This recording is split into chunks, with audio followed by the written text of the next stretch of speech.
आप जो सोचते हैं, जैसे किस कंपनी का सामान खरीदना है, किस एरिया में घर लेना है, कैसे कपड़े पहनने हैं या किसे वोट करना है, क्या वो आपकी ही सोच है? घबराइए नहीं, सोच तो आपकी ही है, लेकिन केवल आप ही अपनी सोच को तय नहीं करते। आपकी सोच को तय करते हैं कुछ सोशल मीडिया प्लेटफॉर्म्स जैसे फेसबुक, इंस्टाग्राम, व्हाट्सएप आदि। ये अप्रत्यक्ष तौर पर आपकी राय गढ़ते हैं और आपकी सोच को आकार देते हैं। सोशल मीडिया प्लेटफॉर्म्स आपके मन को बताते हैं कि क्या पसंद करना है, क्या नहीं। हालांकि आपको लग सकता है कि मैं क्या बकवास बातें कर रहा हूं, लेकिन सच्चाई यही है। डिजिटल साम्राज्य के पीछे छिपी ताकतें सिर्फ आपके डेटा का खेल नहीं खेल रही, बल्कि ये एक राजनीतिक गेम भी खेल रही है, जिसमें सत्ता, नियंत्रण और राजनीति के जाल को बुनने का काम सोशल मीडिया प्लेटफॉर्म्स कर रहे हैं। इसका खुलासा किया है खुद मेटा कंपनी में साल 2011 से 2018 तक ग्लोबल पब्लिक पॉलिसी डायरेक्टर रही सारा विन विलियम्स ने। सारा विन विलियम्स ने हाल ही में एक किताब लिखी है, केयरलेस पीपल। इस किताब में पर्दे के पीछे के कई राज को उजागर किया गया है कि कैसे मेटा कंपनी मुनाफा कमाने के लिए खतरनाक हथियार की तरह काम करती है, और इस हथियार को चीन से लेकर भारत तक हर देश की सरकार ने यूज किया है। फ्री एक्सप्रेशंस की झंडा बरदारी करने वाले सोशल मीडिया कंपनी के मालिक अपने ही पूर्व पब्लिक पॉलिसी डायरेक्टर की किताब बैन करने की कोशिशों में जी जान से लग जाते हैं। न्यूज़ दैट मैटर्स के इस एपिसोड में बात इसी किताब में किए गए खुलासों पर कि कैसे सोशल मीडिया प्लेटफॉर्म्स राजनीतिक निर्णयों को प्रभावित कर रहे हैं और इस व्यवस्था में कैसे आपका और हमारा इस्तेमाल हो रहा है।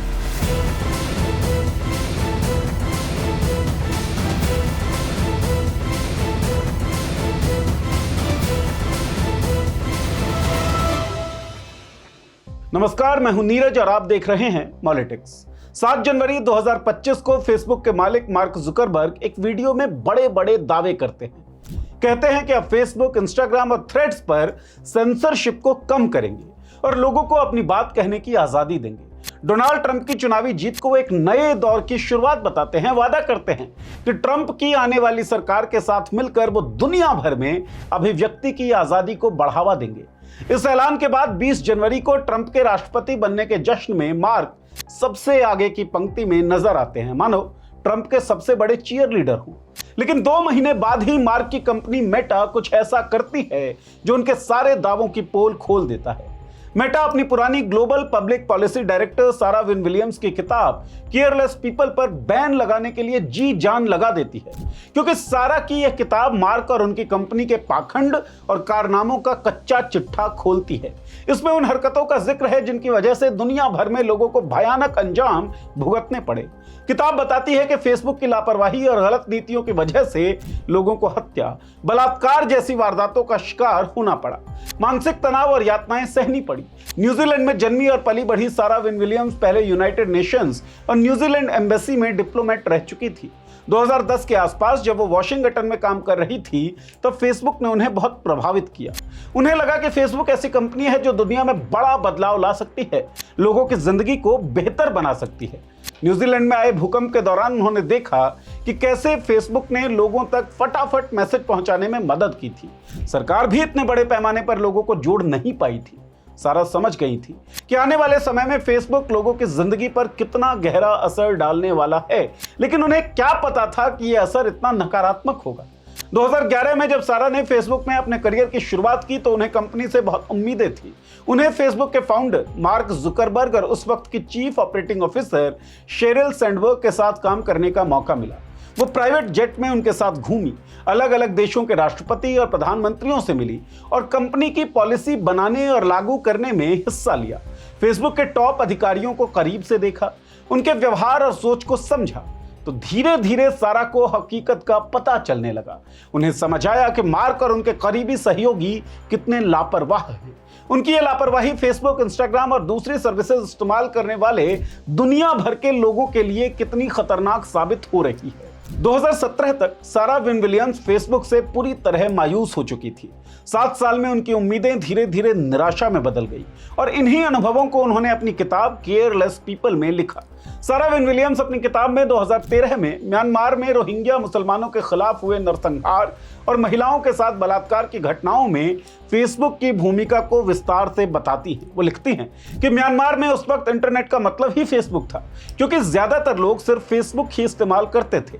जब वहां हिंसा भड़क रही थी तब मानवाधिकार संगठनों और सिविल सोसाइटी के लोगों ने फेसबुक को बार बार चेतावनी दी कि उनकी साइट पर झूठी खबरें, अफवाहें और नफरत फैलाने वाले पोस्ट डाले जा रहे हैं, लेकिन फेसबुक ने कोई ठोस कदम नहीं उठाया।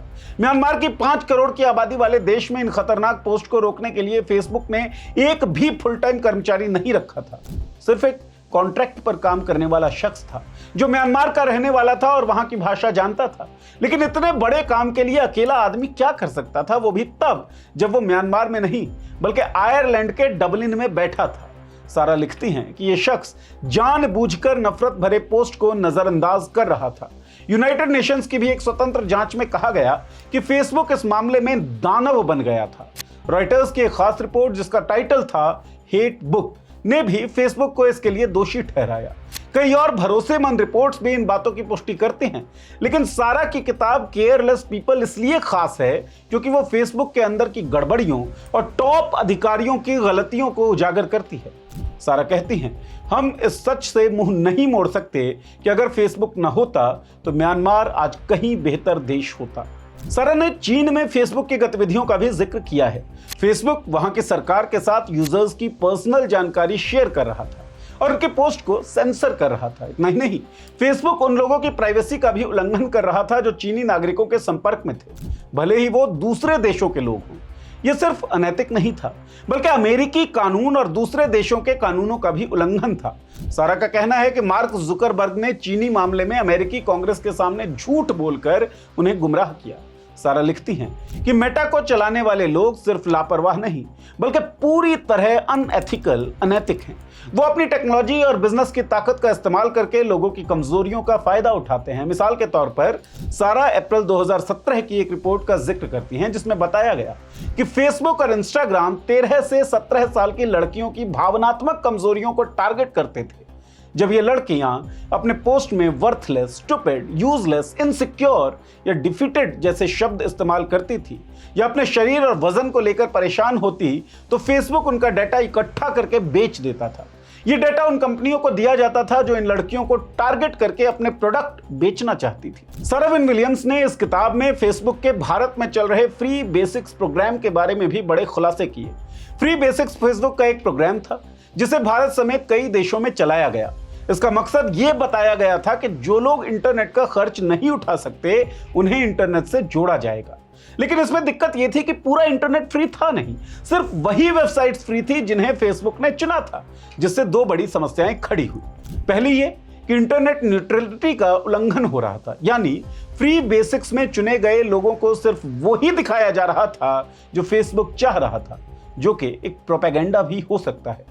दूसरा, फेसबुक का कंट्रोल बढ़ता जा रहा था क्योंकि वो तय कर रहा था कि लोग कौन सी वेबसाइट्स देखेंगे। इस तरह धीरे धीरे फेसबुक और उसके पार्टनर कंपनियां इंटरनेट पर ज्यादा कब्जा जमाने लगी। भारत में इस प्रोग्राम का विरोध हुआ। टेक्नोलॉजी एक्सपर्ट्स, स्टार्टअप्स और आम जनता ने मिलकर इसके खिलाफ आवाज उठाई। नतीजा यह हुआ कि भारत के telecom regulatory authority of India यानी कि ट्राई ने 2016 में फ्री बेसिक्स को बैन कर दिया। इस किताब में इस प्रोग्राम के बारे में खुलासा किया गया है कि फेसबुक ने फ्री बेसिक्स को बढ़ावा देने के लिए जबरदस्त लॉबिंग की और भारतीय अधिकारियों, खासकर प्रधानमंत्री नरेंद्र मोदी के दफ्तर यानी पीएमओ ने इसमें साथ दिया। फेसबुक ने भारत में फ्री बेसिक्स को प्रमोट करने के लिए जो कैंपेन चलाया वो किसी कॉर्पोरेट जंग से कम नहीं था। किताब में बताया गया है कि फेसबुक ने भारत के लिए खास तौर पर एक वॉर रूम बनाया था। उसमें टीवी, अखबारों, सिनेमा घरों, रेडियो और होर्डिंग्स पर विज्ञापन कैंपेन के लिए करोड़ों रुपए खर्च किए गए। इस रणनीति में डार्क पोस्ट भी शामिल थे, यानी ऐसे टारगेटेड विज्ञापन जो सिर्फ खास यूजर्स को दिखते थे। जब इस प्रोग्राम को बंद करने की मांग उठने लगी तो एसएमएस कैंपेन चलाए गए ताकि ऐसा लगे कि जनता का समर्थन है, भले ही वो दिखावटी ही क्यों ना हो। सारा विन विलियम्स के मुताबिक फेसबुक यूजर्स को पॉपअप मैसेज भेजे गए जिसमें उनसे telecom regulatory authority of India try को ईमेल करने को कहा गया कि वो फ्री बेसिक्स का समर्थन करते हैं। मैसेज में उन्हें चेतावनी दी गई, ऐसा ना करने पर उनका इंटरनेट कनेक्शन खत्म हो सकता है। फेसबुक ने इस कैंपेन को इस तरह डिजाइन किया था कि अगर कोई यूजर उस एसएमएस में आए लिंक पर क्लिक करता है तो उसके सारे दोस्तों को नोटिफिकेशन चला जाता है कि उसने ट्राई को लेटर भेजा है, जिससे उन पर भी ऐसा करने का मनोवैज्ञानिक दबाव बढ़ता। इसके बाद फेसबुक ने दावा किया 7 जनवरी 2016 तक ट्राई को करीब 1.7 करोड़ ईमेल भेजे गए थे, लेकिन ट्राई ने कहा कि उसे सिर्फ 14 लाख सबमिशन ही मिले। कथित तौर पर एक टेक्निकल गड़बड़ी की वजह से बाकी ईमेल डिलीवर नहीं हो पाए। फेसबुक की तमाम कोशिशों के बावजूद ट्राई ने 8 फरवरी 2016 को फ्री बेसिक्स पर पूरी तरह बैन लगा दिया। ट्राई का यह फैसला फ्री बेसिक्स प्रोग्राम के विरोध करने वालों के लिए एक बड़ी जीत थी, लेकिन इसने यह भी बेनकाब कर दिया कि फेसबुक मार्केट में दबदबा बनाने के लिए किस हद तक जा सकता था और इस पर राजनीतिक लोगों की कितनी मिलीभगत थी। यह कहानी एक कंपनी की है जिसने अपनी ताकत और टेक्नोलॉजी का इस्तेमाल करके न सिर्फ लोगों की उम्मीदों को तोड़ा बल्कि उनके जीवन पर गहरा नकारात्मक प्रभाव भी डाला।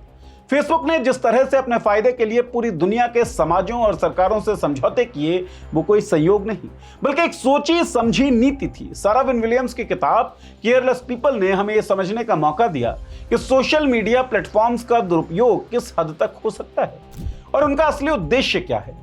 फ्री बेसिक्स के विवाद से लेकर म्यांमार में रोहिंग्या मुसलमानों के खिलाफ फेसबुक की लापरवाही तक, ये सब कुछ इस बात का प्रतीक है कि फेसबुक की ग्लोबल पॉलिसी और रणनीतियां किसी भी मानवीय और सामाजिक जिम्मेदारी से परे थी। आपको क्या लगता है, सोशल मीडिया प्लेटफॉर्म्स जो हैं, फेसबुक जो है, वो किस तरीके से आपके जीवन पर इंपैक्ट डाल रहा है?